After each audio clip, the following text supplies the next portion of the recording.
Hello there, I am Man in Yellow and welcome back to another high-ranked game review. In this one we will be looking at a match between TheHonNoodle and manjusaka, and it is on Diabolical.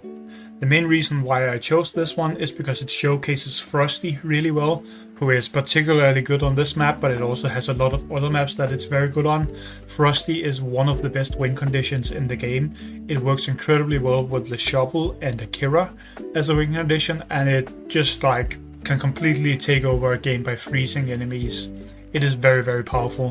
Pretty much the only reason why we don't see people complain about Frosty right now is because there's some other sets of units that are a bit too broken. Like Billy is too powerful, the Doc Holiday, Phantom, Attractor, those phobies are kind of stupid.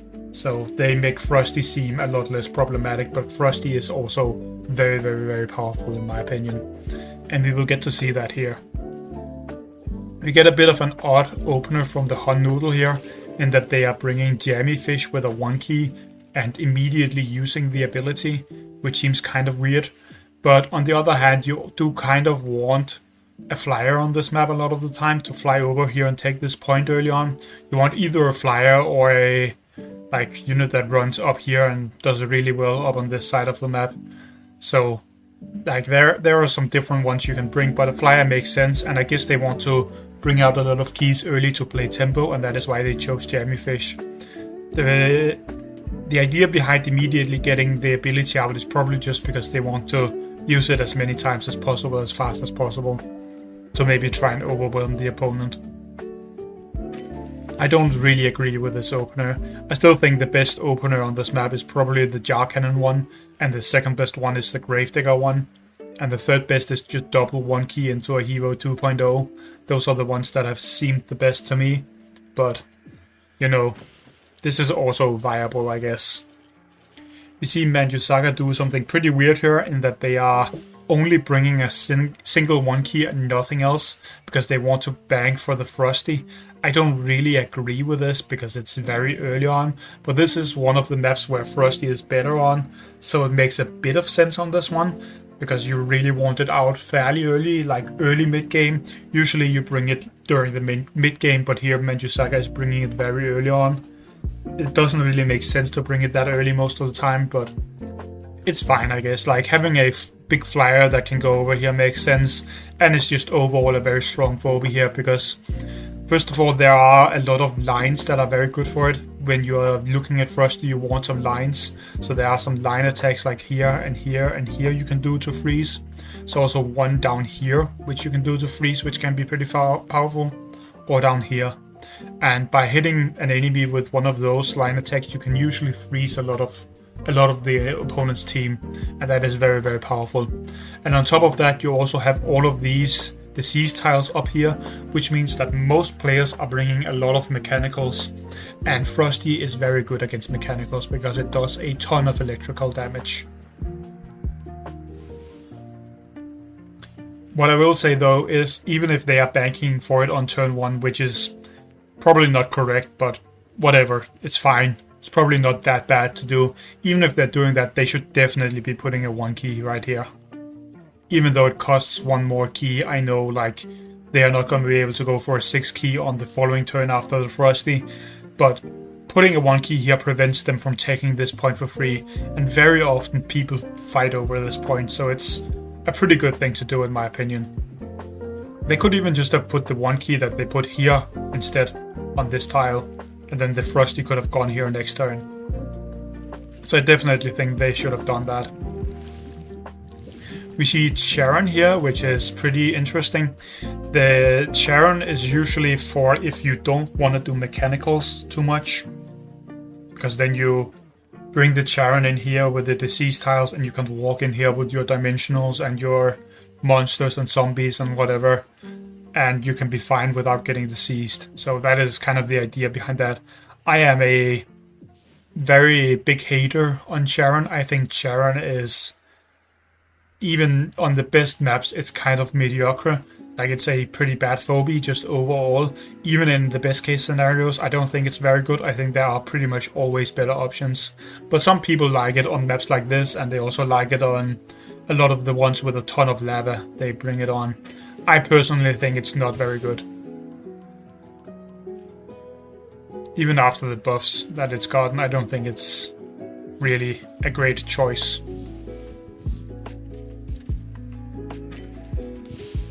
Here I would probably have put the Frosty one tile further forward, just to threaten the opponent a little bit more.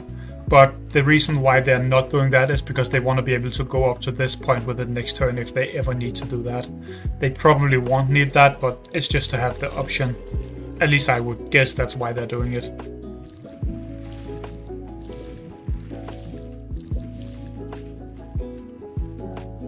And it's also so that they can freeze here, which you will see them doing. Now we get a big Sparky here. Sparky is very good against like big mechanicals or medium mechanicals. It mainly wants to target ones that aren't like super slow tanky ones, so don't use Sparky against Blast-O-Matic, for example. That is a bad idea. But against something like a Frosty or Inoculus or something like that, this can be a pretty good unit, so that's why they're bringing this. The idea is if the Frosty goes in here and freezes, maybe you can bring this up here and go aggressive on the following turn or something. I don't really think this is the best spot for it. I think there are, like, if you had put the Charon here, maybe, because then the Frosty wouldn't be able to freeze it without you getting a hit in. But right now they're just going to freeze your Charon and this will not be able to hit on the same turn. So it's not that good of a thing in my opinion. But whatever. If they put the Charon here, I definitely think this would have been way better. What they're trying to do right now is they're bringing the Charon up here in the hope that they can take over like the part of the map near the heart. So they will go in here next turn and turn this stim pad off, and then they will bring their phobies in here and try and overwhelm the opponent. Because that's pretty far to like help your units up all the way up here. You have to go like very far to get there. So they're essentially just trying to rush them. But it doesn't really work out because you're just gonna get frozen and then you're not very happy about life. Here we also see something pretty interesting. We see a Tick with a shovel. This combo is very common at higher ranks because Tick's main weakness is that it is kind of hard to connect at times because you only have 2 movement and then you have to hit something, and you usually want to hit multiple phobies with it unless you're hitting like a big dimensional maybe. But usually you want to like splash the disease on multiple phobies. That is when Tick is really good. So having the extra movement on this is very, very strong. In addition to that, the shovel works really well with this Frosty. That is a very common combination because it makes it way easier to get like the line attacks off to freeze multiple enemy phobies. Which is a very big deal because that is kind of what you want to do with a Frosty. That's the entire reason you bring it over Yeti. Also just because it has a lot of like other upsides, I guess. It's mechanical, it's flying, it does a lot of electrical damage. There's a lot of reason to bring it over Yeti, but that is one of the main ones. Getting the big line attack is how you win with Frosty. Here we just see a Hero, which is kind of weird because like, what is this going to do when it faces a Frosty? It's going to die very, very fast probably. But on the other hand, they couldn't really bring something that isn't mechanical because it would very easily get diseased. So they're kind of forced to do something like this, which is not very good for them, but what can you do? Also, I think they should maybe have done something different here, but it's kind of hard to do anything good in this case. I think they maybe should have put the Jellyfish here and tried to get the Frost, or not the Frosty, the Sparky in here somehow. And then maybe you would bring this somewhere else. But it's very hard to do anything like that is good here because you are in a very awkward spot where the Charon is probably just going to die for free.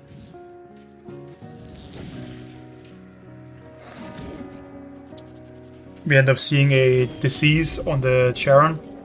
And that is because it's a dimensional and it can't even be healed if you have healing spells. Not that there are any here, but you can't do anything with it for another turn while it's frozen, and it's diseased now, so it's taking a lot of damage. And it also makes it kind of annoying for the opponent to kill this Tick, they have to swing this around in here and hit it with the Hero and also with the Jellyfish.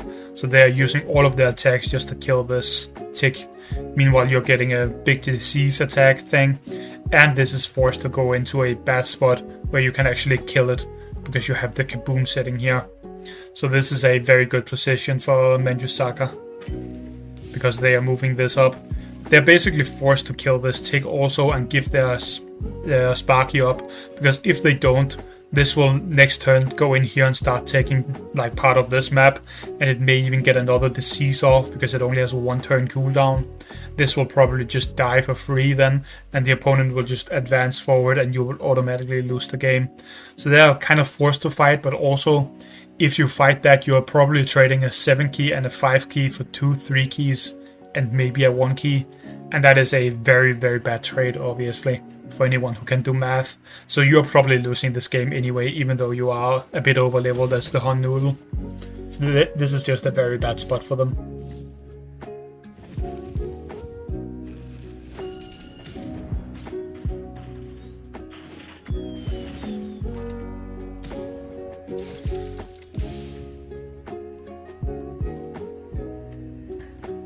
And now we will see this obviously just getting nuked by the kaboom. And after that, they can even take the Rusty to stop the raid charges here.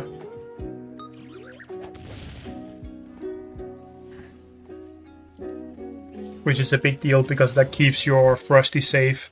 If you don't stop the raid charges in this case, the Frosty would not be able to stay here because you will get hit for 1200, and then you'll get hit by this and then the Ray and maybe the Hevo, and it would certainly be very dead.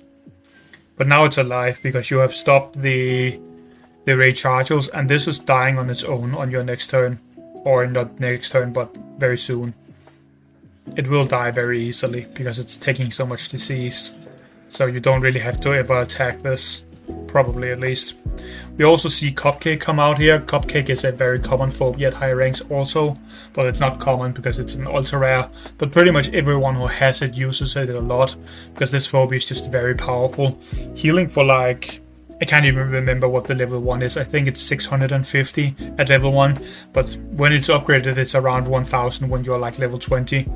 Healing for that much and getting that big of an attack buff is very, very, very powerful. So even if this is getting hit a bunch by the Charon here, which it probably is, it will just be healed up, and then afterwards this Frosty can deal a ton of damage with just one attack, especially if it's attacking a electrical or a mechanical phobia with the electrical damage. You can one-shot a lot of enemies with that. But Cupcake is just a very powerful phobia. If you get this as one of your first ultra rares, don't be disappointed and be like, oh, it's a 2 key, it's not exciting. This phobia is incredibly good. Like, if you get this as your first ultra rare, you should be very, very happy. Even though it's not like a big, huge attacking phobia, this is better to get as your first ultra rare than Hevo 3.0 or Boss or Blondie or something like that. This is definitely just stronger. Even though it's not quite as cool, it's just a muffin. But very, very powerful phobia. We also saw a Radiator. I don't think I mentioned that, but that is a very common melee phobia also. If you need a melee phobia, it's very often a Radiator that you see going in here. Just because the Radiator is really good, and it's also a map where you really like mechanicals, so it's extra good here. We will actually see a very unique play this turn also, one that I don't really agree with, but it's a decent play still. And we will also see this being buffed, because I don't think the TheHonNoodle saw this, but if manjusaka just buffs this, which he's always going to do because that heals it a ton, and then pushes it here, the Hevo is just dead, straight up. Like, it's game over for the Hevo. Because this is so much damage. You can see each hit is like 2000 damage. That's very, very lethal. And now we see everything come in to just protect this Frosty. Because if you don't protect the Frosty here, it will probably end up dying due to being hit twice by this for 1200. Then you are at 1300. Then maybe this hits you for 900 and this hits you for 500. And it would actually die from that, right? So they're blocking the space here by putting a Jaws in front, which is fairly tanky. It's a bit of a weird choice because this has no offensive power really. This is essentially just a very big, thick 3 movement phobie with no attack. And you don't really have anything to eat for it, because the A-wall is going to die here and you don't want to eat your larger phobies. So it's in a kind of awkward spot. But I can see why they're still going for it to save the Frosty. Personally, I think they should have just dropped the Droney right here. Like, putting a Droney here would still prevent the opponent from killing your Frosty. And you would have spent only 2 keys instead of 5 on this big phobie that doesn't really do anything, which would mean that you could bring another 3 key in here, so you could put maybe a murder wing behind here or something like that. And I think that would be pretty nice, because then maybe you can fly in with it and hit something next turn or something. Or you could have also just brought a snowball in here, or put a snowball near here, so that you have a fast mobile attacker for a turn. There's a lot of different things you could have brought. You could also have brought a 2 key and a 1 key, like gotten a Cassowary and Bachelor or something like that. And that would have been pretty good. Definitely think they should have gone Droney and then spent the other 3 keys on something else though, instead of the Jaws. Even though it is a pretty cute play to bring it in as like a big tank here. Also, this Radiator just hit the Charon, which is very nice, because that means the Charon is now at very low health and it will die to the disease damage. So you don't end up taking the damage from the dimensional passive, which is very good. Because you don't want to take damage for free, obviously. The one good thing about the Jaws here is that next turn it can go onto the stim pad and hit the jammy fish, which I believe they choose to do, because they don't want to take damage on their Frosty. I would at least do that. They're probably going to do that, right? Yeah, they are.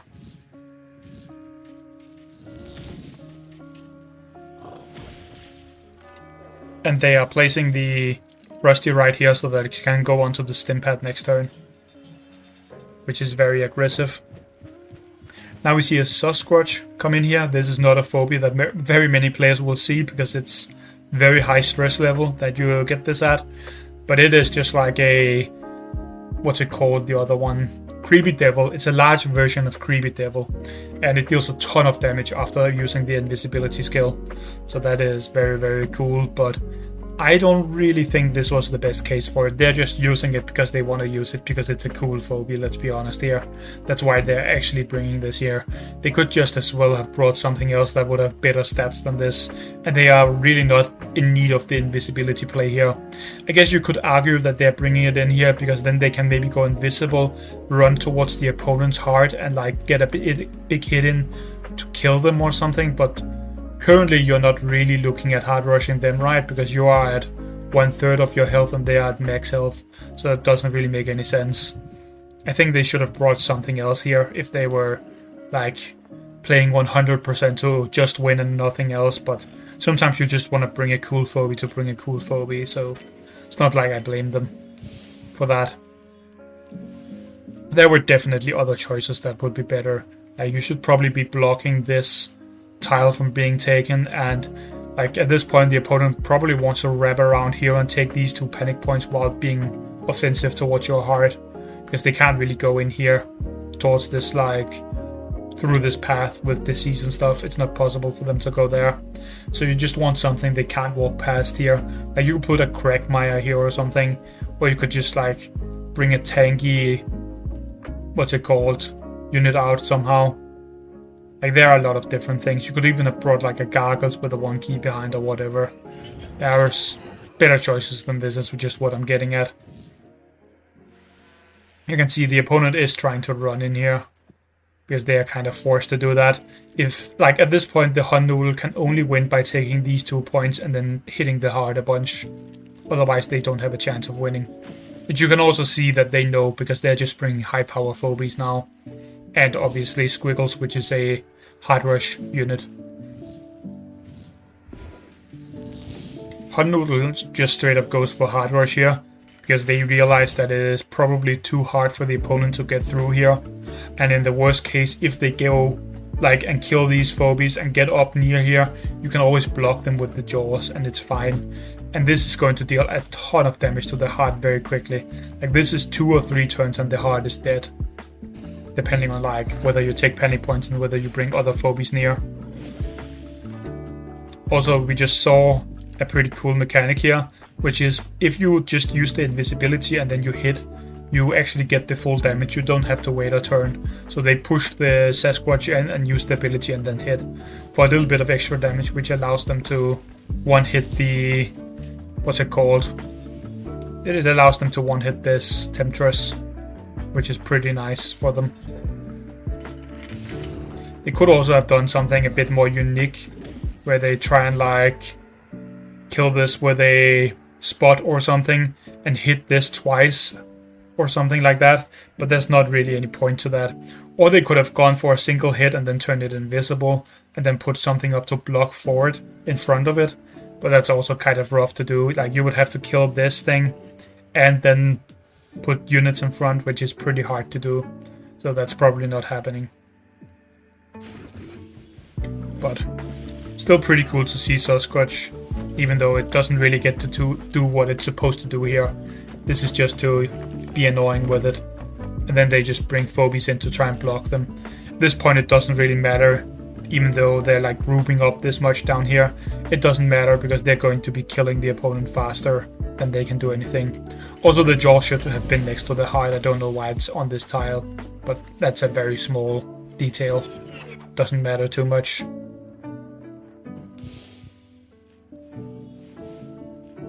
Now they just hit the heart for a ton, and the TheHonNoodle gives up because they are dead on the following turn, obviously. Because taking this much damage every turn will kill your heart very quickly.